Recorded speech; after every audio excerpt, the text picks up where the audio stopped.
한밤중 과부 연초의 대문을 두드리는 소리가 울립니다. 동지를 앞둔 폭설 속 누군가 필사적으로 문을 두드리고 있었지요. 누구십니까? 연초의 목소리가 떨립니다. 문 밖에서 남정네의 목소리가 들려옵니다. 저기 길 잃은 머슴이옵니다. 살려주시옵소서. 연초는 심장이 터질 듯 두근거렸습니다. 과부가 한밤중에 낯선 사내를 들인다는 것, 마을에서 쫓겨날 일이었지요. 며칠 전 이웃 할미가 경고한 말이 떠올랐습니다. 동지딸, 밤엔 귀신이 사람 행세를 하고 문을 두드린다더라. 절대 열지 마라. 마을 사람들도 두려움에 떨며 수군대는 것 같았습니다. 저 집, 밤마다 뭔가 문을 긁는데 귀신이 쓴 게 틀림없어. 과부가 문 열면 둘 다 끝장이야. 하지만 문 밖의 사내는 계속 애원합니다. 제발 얼어 죽습니다. 문 열어주십시오. 연초의 손이 문고리를 잡았습니다. 그리고 떨리는 손으로 문빗장을 당겼습니다. 과연 문을 두드린 낯선 사내의 정체는 무엇이었을까요? 이야기는 그날 밤 연초가 떨리는 손으로 문을 연 바로 그 순간부터 시작됩니다. 사연 시작 전 구독과 좋아요를 꼭 눌러주시고 어디서 듣고 계신지 댓글로 적어주시면 그곳으로 행운이 가득하길 기원하겠습니다. 그럼 오늘의 이야기 시작합니다. 옛날 옛적 한양에서 사흘 길 떨어진 산골 마을에 유례없는 폭설이 내렸습니다. 동지를 하루 앞둔 밤이었지요. 해가 가장 짧고 기기가 가장 세다는 때였습니다. 부잣집 머슴 길복은 주인의 심부름으로 장을 보고 돌아오다 눈보라에 갇히고 말았습니다. 손가락 하나 제대로 보이지 않는 칠흑 같은 어둠 속 길복은 쓰러질 듯 비틀거렸습니다. 그때였습니다. 눈보라 사이로 희미한 등불 하나가 보였지요. 길복은 마지막 힘을 다해 그 불빛을 향해 걸어갔습니다. 등불이 비추는 곳은 젊은 과부 연초의 집이었습니다. 길복은 마을에서 어수룩하고 굼뜬 바보 머슴으로 통했지요. 말수가 적고 반응도 느려 모두가 우습게 여겼습니다. 하지만 속은 따뜻하고 정이 많은 사람이었습니다. 누구십니까?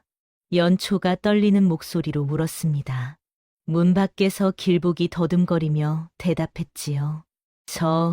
저기 길 잃은 머슴이옵니다. 살려주시옵소서. 연초는 잠시 망설였습니다. 혼자 사는 과부의 집에 낯선 사내를 들이는 것은 위험천만한 일이었지요. 하지만 눈보라 속에서 떨고 있는 그를 그냥 둘 수는 없었습니다. 연초는 천천히 문빗장을 열었습니다. 사실 연초는 동지를 앞둔 며칠 동안 밤마다 잠을 설쳤습니다. 문 앞에서 들리는 정체 모를 기척 때문이었지요.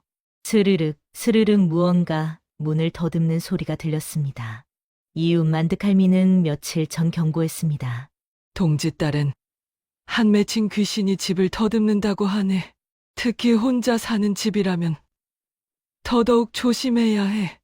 연초는 그 말을 떠올리며 몸을 떨었습니다. 하지만 이미 문을 열어버린 뒤였지요. 길복이 비틀거리며 안으로 들어섰습니다. 눈이 온몸을 뒤덮고 있었습니다. 연초는 길복에게 마른 옷을 내어주었습니다. 죽은 남편의 옷이었지요. 잠시 저쪽에서 갈아입으시고 이 죽이나 드시오. 연초는 차가운 죽을 화롯불에 데웠습니다. 타닥타닥 불씨가 타오르는 소리만이 적막한 방 안을 채웠습니다. 길복은 옷을 갈아입고 나와 말없이 고개만 숙였습니다. 그의 손은 크고 투박했지만 떨고 있었지요. 추위 때문인지 긴장 때문인지 알 수 없었습니다. 드시오. 연초가 죽그릇을 내밀었습니다. 길복은 조심스럽게 그릇을 받아들었지요. 고맙습니다, 마님. 그의 눈빛은 순박했습니다. 연초는 그 눈빛에서 묘한 안도감을 느꼈지요. 적어도 이 사람은 자신을 해치지 않을 것 같았습니다. 둘 사이엔 어색한 침묵이 흘렀습니다. 화롯불만이 조용히 흔들리고 있었지요. 밖에서는 여전히 눈보라가 몰아쳤습니다. 한밤중이었습니다. 스르륵 또다시 그 소리가 들렸습니다. 대문을 긁는 소리였지요.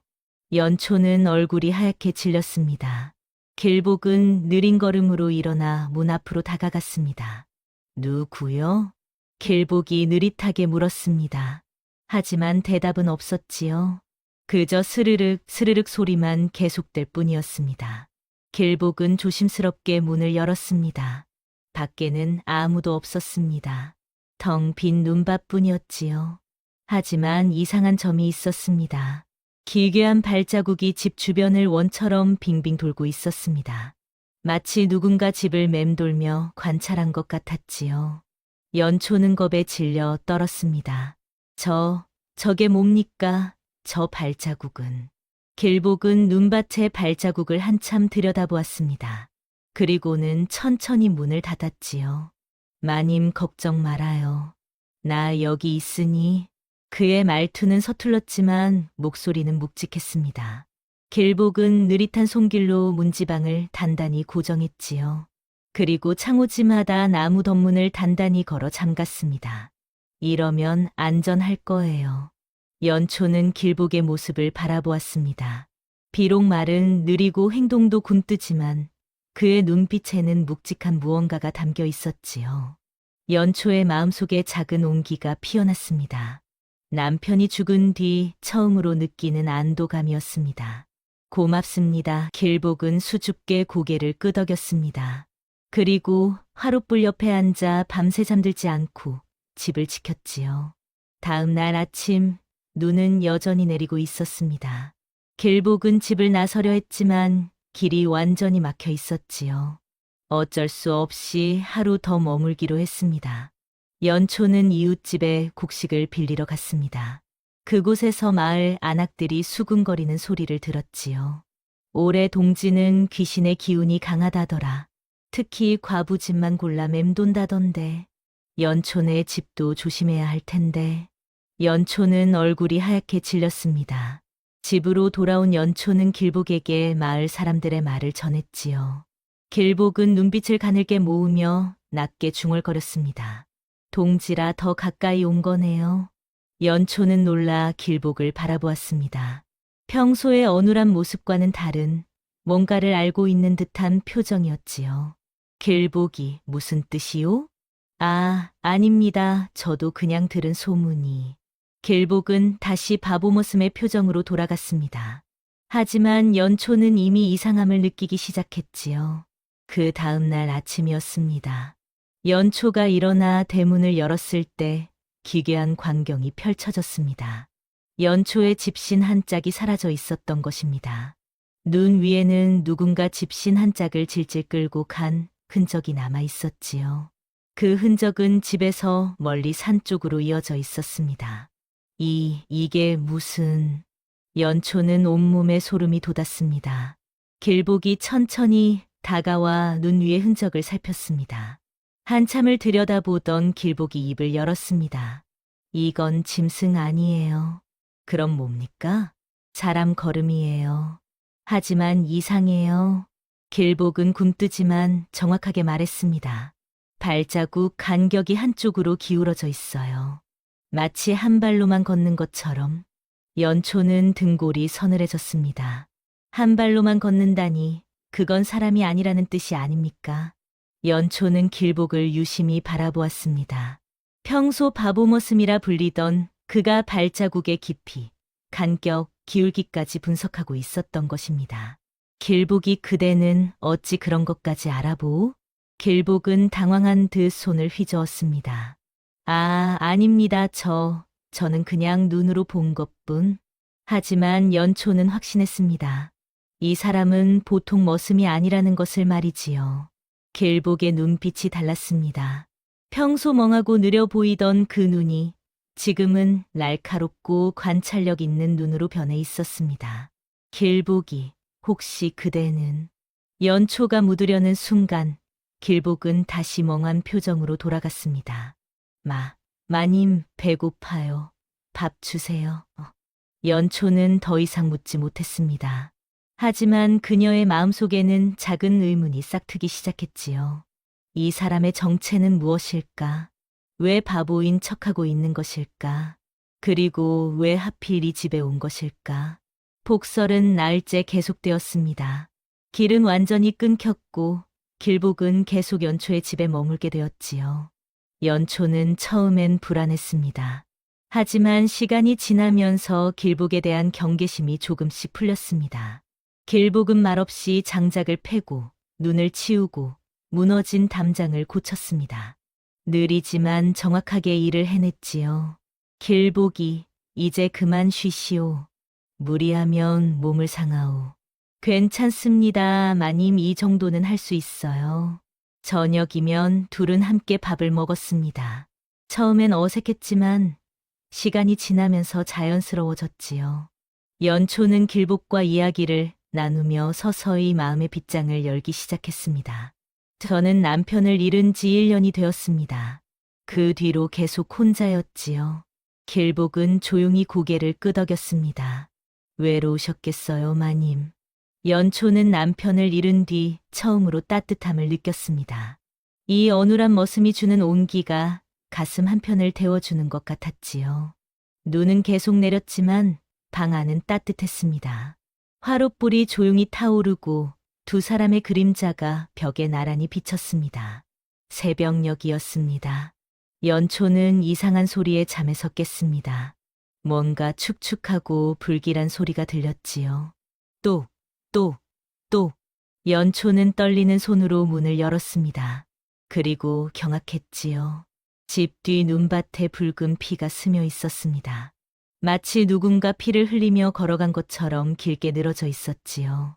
피 옆에는 또다시 그 집신 자국이 있었습니다. 한쪽 발로만 질질 끌며 걸어간 흔적이었습니다. 아니. 연초는 그 자리에 주저앉았습니다.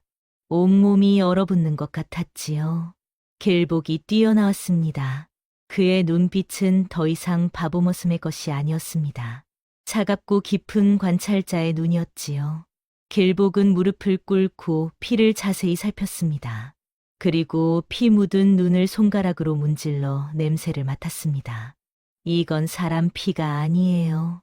그럼 뭡니까? 짐승 피 아마 산토끼나 노루. 길복의 목소리는 더 이상 어눌하지 않았습니다. 정확하고 단호했지요. 연초는 길복을 빤히 바라보았습니다. 이제 더 이상 숨길 수 없다는 것을 느꼈습니다. 길복이 아니, 당신은 도대체 누구입니까? 길복은 한참을 망설이다 천천히 입을 열었습니다. 마님 용서하십시오. 나는 사실 머슴이 아닙니다. 연초는 숨을 죽이고 그의 말을 들었습니다. 저는 관아에 소속된 하급 포졸입니다. 이 마을에서 벌어지는 괴이한 사건과 실종 사건을 조사하기 위해 일부러 바보 머슴으로 위장하고 있었습니다. 연초는 믿을 수 없다는 표정을 지었습니다. 그럼 지금까지 나를 속인 것이오? 아닙니다. 처음엔 조사를 위해 이 마을에 온 것이 맞습니다. 하지만 마님을 만나고 이 집에 머물면서 마음이 변했습니다. 길복은 진심 어린 눈으로 연초를 바라보았습니다. 지난 석 달간 이 마을에서 3명의 사람이 흔적도 없이 사라졌습니다. 모두 혼자 사는 과부들이었지요. 그리고 그들이 사라지기 전 모두 같은 증상을 보였습니다. 무슨 증상입니까? 밤마다 문 앞에서 긁는 소리를 들었다고 합니다. 그리고 집신 한 짝이 사라졌지요. 마님과 똑같은 일이 벌어진 것입니다. 연초는 온몸이 얼어붙었습니다. 길복은 더욱 조심스럽게 말을 이었습니다. 그리고 마님, 낭군의 죽음도 이상했습니다. 연초의 얼굴이 창백해졌습니다. 무슨 소리입니까? 남편은 병으로 죽었습니다. 아닙니다, 마님. 마님 낭군은 죽기 한 달 전 부잣집과 현감이 관아의 곡식을 빼돌리는 현장을 목격했습니다. 그 뒤로 그분은 계속 누군가에게 미행당했지요. 길복은 품속에서 낡은 천 조각을 꺼냈습니다. 이것은 마님 낭군이 죽기 전 마을 어기 느티나무 밑에 숨겨둔 것입니다. 제가 며칠 전 찾아냈지요. 천 조각에는 흐릿하지만 글씨가 적혀 있었습니다. 현감과 부잣집 주인, 창고의 곡식을 빼돌려 팔아넘기다. 증거는 뒷산 바위 밑에. 연초는 손이 떨렸습니다. 남편의 죽음이 단순한 병사가 아니었다는 것을 깨달았지요. 그럼 남편은 그들에게 살해당한 것입니까? 그럴 가능성이 높습니다. 그리고 지금 마님을 노리는 이 괴상한 일도 그들과 관련이 있을 것입니다. 바로 그날 밤이었습니다. 동지 전날 밤 귀기가 가장 강한 시각이었지요. 스르륵 스르르 또다시 문을 긁는 소리가 들렸습니다.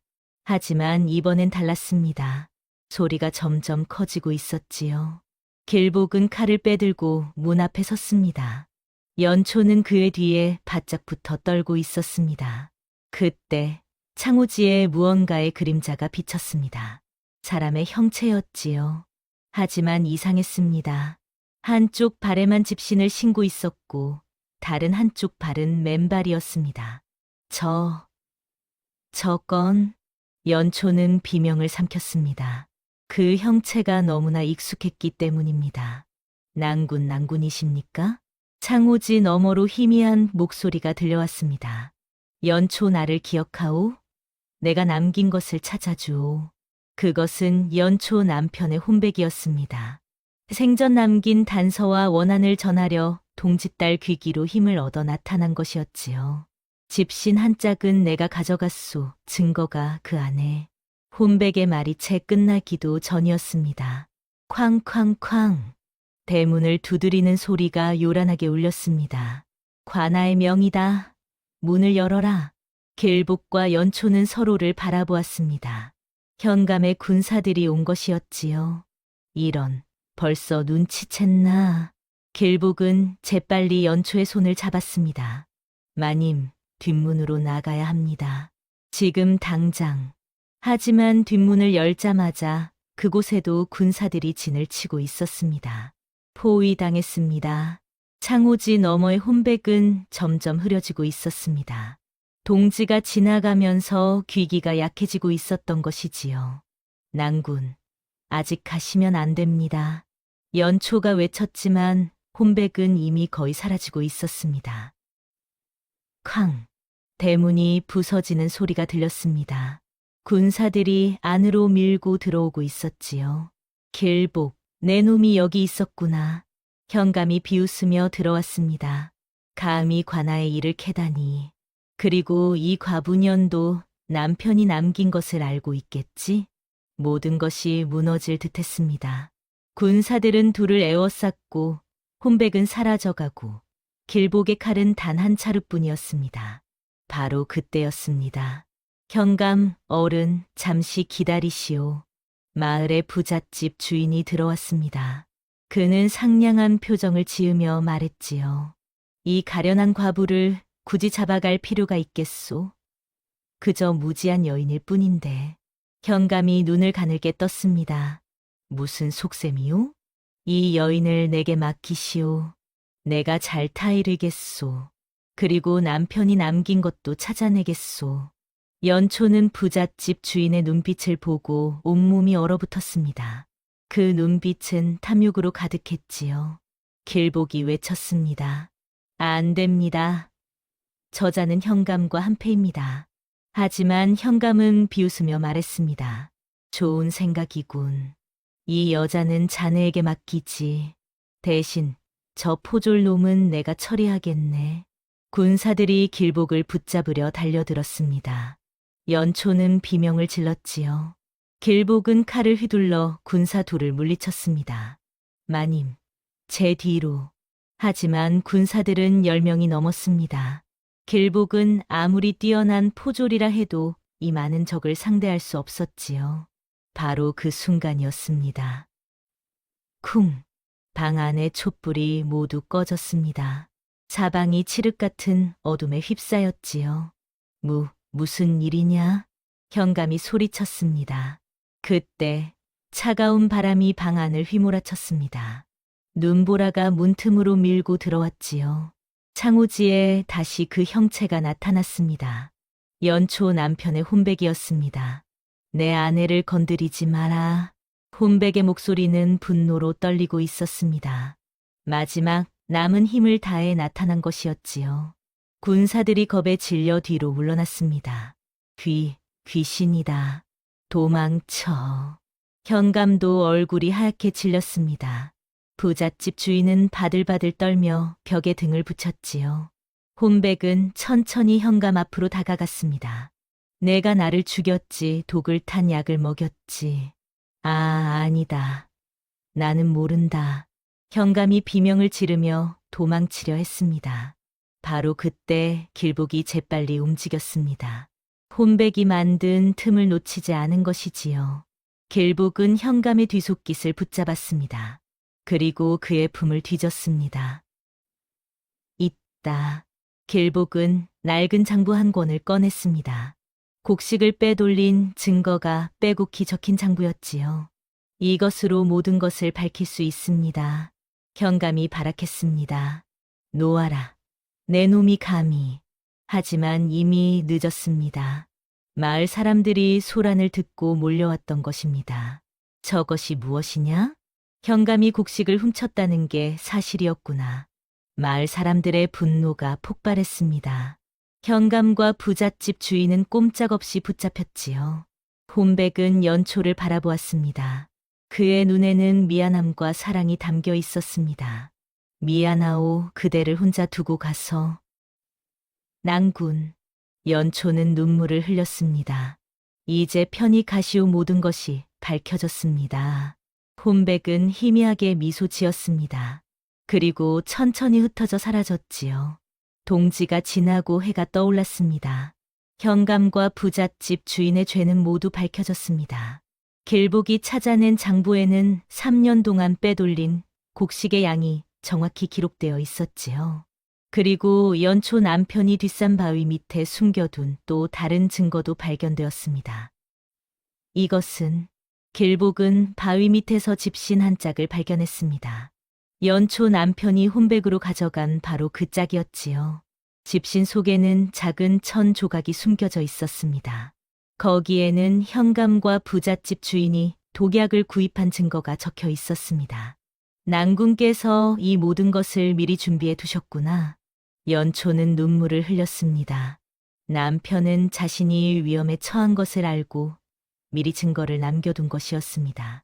사라진 과부들은 어찌 되었습니까? 마을 사람이 물었습니다. 길복이 대답했지요. 그들은 모두 부잣집 창고에 갇혀 있었습니다. 현감과 부잣집 주인은 비밀을 아는 사람들을 없애려 했던 것입니다. 과부들은 모두 무사히 구출되었습니다. 그들은 연초를 보며 눈물을 흘렸지요. 고맙습니다, 연초마님. 당신 덕분에 우리가 살았습니다. 연초는 고개를 저었습니다. 저 혼자 한 것이 아닙니다. 낭군과 길복이 없었다면 불가능했을 것입니다. 며칠 뒤 한양에서 어사가 내려왔습니다. 현감과 부잣집 주인은 결박당한 채 끌려나왔지요. 너희는 백성의 곡식을 훔치고 죄 없는 사람을 죽이고 과부들을 가두었다. 그 죄가 하늘을 찌르는구나. 어사의 호통이 울려 퍼졌습니다. 현감은 용서를 빌었지만 소용없었습니다. 살려주십시오. 제가 잘못했습니다. 이제 와서 빈다고 용서받을 줄 아느냐? 어사는 단호하게 판결을 내렸습니다. 현감은 관직을 박탈하고 유배 보낸다. 부잣집 주인은 재산을 모두 몰수하고 곤장백대에 처한다. 마을 사람들은 환호했습니다. 오랜 세월 그들의 괴롭힘에 시달렸던 백성들이었지요. 길복은 어사 앞에 무릎 꿇었습니다. 포졸 길복, 임무를 완수하였습니다. 어사는 만족스럽게 고개를 끄덕였습니다. 잘했다, 길복. 내 공이 크다. 포졸에서 한 단계 승진하여 주리를 제수하노라. 길복은 깊이 절을 올렸습니다. 마을 사람들이 박수를 보냈지요. 연초는 멀리서 그 모습을 바라보며 미소 지었습니다. 바보 모습이 아닌 진짜 길복의 모습이었습니다. 동지의 차가운 기운이 지나고 봄바람이 살짝 스미기 시작했습니다. 길복은 임무를 마치고 관하로 돌아가야 했지요. 하지만 그는 쉽게 발걸음을 떼지 못했습니다. 연초의 집 앞에서 그는 한참을 망설였습니다. 연초가 문을 열고 나왔습니다. 길복이 이제 떠나시는 것이오? 길복은 고개를 끄덕였습니다. 하지만 그의 눈빛은 떠나고 싶지 않다고 말하고 있었지요. 마님, 그동안 고마웠습니다. 고마운 건 저입니다. 당신이 아니었다면 저는 진실을 알지 못했을 것입니다. 둘은 한참을 말없이 서 있었습니다. 연초가 조심스럽게 입을 열었습니다. 길복이 이제 어디로 가실 생각이오? 길복은 얼굴을 붉히며 더듬거렸습니다. 저는 사실은 여기 연초 마님 곁에 있고 싶습니다. 연초의 얼굴에도 붉은 기운이 올랐습니다. 정말 그러실 것이오? 네, 만약 마님께서 허락하신다면 저는 평생 마님을 지키고 싶습니다. 연초는 눈물을 글썽이며 고개를 끄덕였습니다. 눈 녹은 마당에 두 사람의 발자국이 나란히 찍혔습니다. 더 이상 한 발만 끄는 귀신의 자국이 아니라 함께 걷는 두 사람의 자국이었지요. 새 봄의 인연이 그곳에서 시작되었습니다. 옛말에 백절불굴이라는 말이 있습니다. 어떠한 난관에도 굽히지 않고 이겨나간다는 뜻이지요.